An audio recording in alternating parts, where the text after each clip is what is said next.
Vladimir Putin को इस वक्त दुनिया का सबसे पावरफुल इंसान माना जाता है। वो पिछले 23 सालों से रशिया पर हुकूमत कर रहे हैं। वो रशिया जिसके पास दुनिया के सबसे ज्यादा न्यूक्लियर वेपन्स हैं और जिसने इस वक्त पूरी दुनिया को हिला कर रख दिया है। पुतिन के प्रेसिडेंट बनने के बाद से अभी तक रशिया 3 कंट्रीज पर अटैक कर चुका है, जिसमें यूक्रेन, जॉर्जिया और ट्रांसनिस्ट्रिया शामिल है। कहा जा रहा है कि पुतिन सोवियत यूनियन को दोबारा वापस जोड़ना चाहते हैं। उनकी पावर का अंदाजा इस बात से लगाया जा सकता है कि आधी से ज्यादा सुपर पावर्स के एक तरफ होने के बावजूद रशिया ने यूक्रेन पर हमला किया और इतनी सैंक्शंस के बावजूद अभी तक कोई भी यूरोपियन कंट्री रशिया को डायरेक्टली कन्फ्रंट नहीं कर सका। रशिया ने पूरे यूरोप की गैस बंद की हुई है, जिसकी वजह से जर्मनी, फ्रांस और यूके की इकोनॉमीज जबरदस्त क्राइसिस का शिकार हैं। इस वक्त लिटरली पूरा यूरोप रशिया की वजह से हिल कर रह गया है। लेकिन दुनिया का पावरफुल तरीन प्रेसिडेंट आज से 31 साल पहले रशिया की सीक्रेट एजेंसी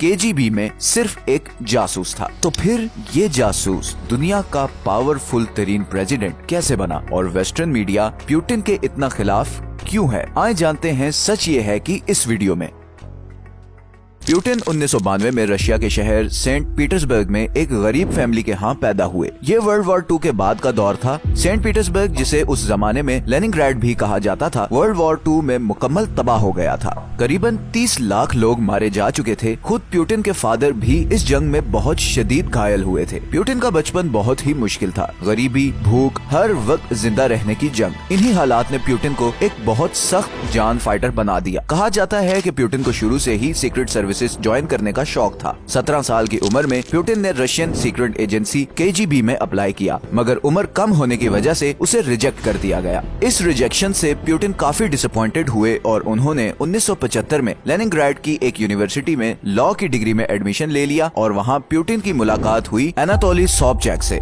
यही वो शख्स है जिसने पुतिन को वो पुतिन बनाया जिसे आज हम एक बहुत ही पावरफुल प्रेसिडेंट के तौर पर जानते हैं। यूनिवर्सिटी से ग्रेजुएट होने के बाद 1975 में पुतिन ने केजीबी ज्वाइन कर ली और उसे ट्रेनिंग के लिए ओख्ता ट्रेनिंग स्कूल भेज दिया गया। कुछ साल ट्रेनिंग स्कूल में काम करने के बाद पुतिन को फर्स्ट चीफ डायरेक्टरेट ट्रांसफर कर दिया गया। फर्स्ट चीफ डायरेक्टरेट केजीबी का वो हिस्सा था जहां पर फॉरेन ऑपरेशंस प्लान किए जाते थे। रशिया में मौजूद फॉरेनर्स पर नजर रखी जाती थी और लोकल पॉलिटिशियंस को कंट्रोल में रखने के लिए उनकी निगरानी की जाती थी। पुतिन को यह टास्क दिया गया कि वो लेनिनग्राड में मौजूद फॉरेन ऑफिशियल्स पर नजर रखें। यहाँ पर एक बड़ी इंटरेस्टिंग बात यह है कि पुतिन के दोस्त और दुश्मन सब ये बात मानते हैं कि पुतिन में एक बहुत जबरदस्त एबिलिटी है कि वो सिर्फ थोड़े टाइम में बंदे को पहचान लेते हैं।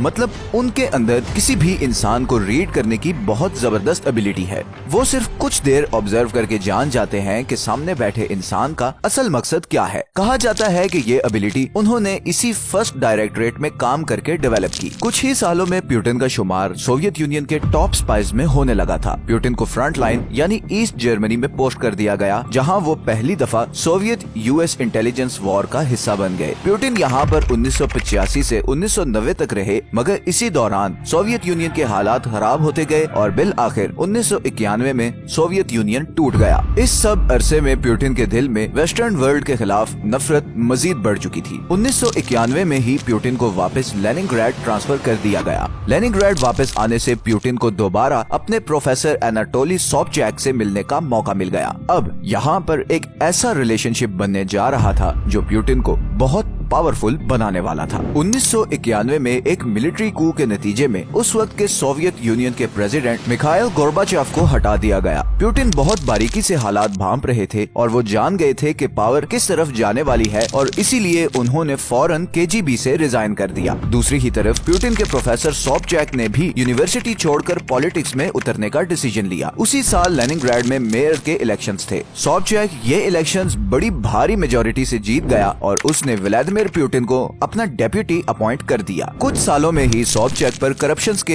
एलिगेशंस लगना शुरू हो गए। 4 सालों में लेनिनग्राड में करप्शन और क्राइम रेट बढ़ना शुरू हो गया और इसी के नतीजे में सोबचैक 1996 का इलेक्शन हार गया। इलेक्शन हारने के बाद सोबचैक के खिलाफ क्रिमिनल इन्वेस्टिगेशन शुरू हो गई, लेकिन पुतिन ने अपने कॉन्टेक्ट का इस्तेमाल करते हुए मेडिकल ग्राउंड्स पर सोबचैक को पेरिस भिजवा दिया। पुतिन की इस लॉयल्टी को उस वक्त के रशियन प्रेसिडेंट बोरिस येल्टसिन ने भांप लिया। उन्हें ऐसा ही कोई लॉयल और पावरफुल बंदा चाहिए था जो उनकी गिरती हुई पॉपुलैरिटी को सहारा दे सके। बोल्टसिन ने 1997 में पुतिन को मॉस्को इनवाइट किया और फिर 2 साल के अंदर ही पुतिन को रशिया का प्राइम मिनिस्टर बना दिया। बोल्टसिन पुतिन पर अंधाधुंध ट्रस्ट करता था और उसकी बड़ी ख्वाहिश थी कि उसके बाद पुतिन ही रशिया का प्रेसिडेंट बने। मगर उस वक्त एक बहुत बड़ा मसला ये था कि पुतिन को पॉलिटिकली कोई नहीं जानता था।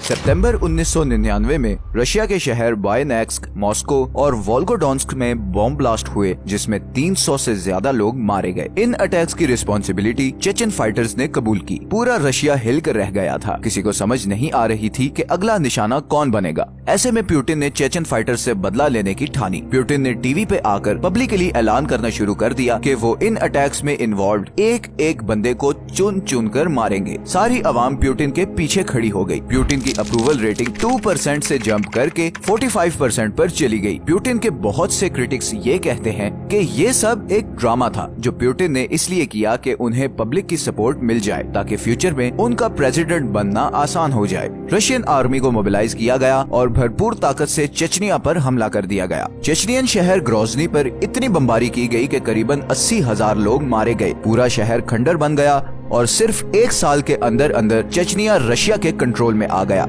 इस मिलिट्री स्टंट के नतीजे में पुतिन दिसंबर 1999 में होने वाले प्रेसिडेंशियल इलेक्शन में बहुत भारी अक्सरियत से जीत गए। अब पुतिन के मुखालिफ ये कहते हैं कि ये बॉम्ब ब्लास्ट पुतिन की गवर्नमेंट ने खुद करवाए थे ताकि वो ये मिलिट्री स्टंट करके इलेक्शन जीत सके। इन क्रिटिक्स के पास कुछ प्रूफ्स भी हैं, जैसे कि 22 सितंबर को रशिया के शहर रायाजान में एक अपार्टमेंट बिल्डिंग की बेसमेंट से कुछ एक्सप्लोसिव्स मिले। जब पुलिस ने बॉम्ब्स को एग्जामिन किया तो पता लगा कि उसमें वही बारूद इस्तेमाल हुआ है जो रशियन मिलिट्री यूज करती थी। पुतिन की गवर्नमेंट ने इन सब एलिगेशंस को रिजेक्ट कर दिया, मगर इसके साथ ही एक खौफनाक चीज ये हुई कि जो भी जर्नलिस्ट या इन्वेस्टिगेटर्स इन बॉम्ब ब्लास्ट पर काम कर रहे थे वो सब एक एक करके मारे गए। इसकी सबसे बड़ी एग्जांपल है Alexander Litvinenko, Russian secret agency KGB का एक ऑफिसर, जिसने पब्लिकली ये कहा कि इन बॉम्ब ब्लास्ट में चेचन फाइटर्स नहीं बल्कि खुद पुतिन इन्वॉल्व था। अलेक्जेंडर को चंद दिनों बाद ही लंदन में उसके अपार्टमेंट में कत्ल कर दिया गया। खैर, मई 2000 में पुतिन ने रशियन प्रेसिडेंट ऑफिस संभाल लिया। पुतिन के पहले टेन्योर के दौरान रशियन इकोनॉमी ऑन एवरेज 7% की ग्रोथ से बढ़ रही थी और उसकी बड़ी वजह थी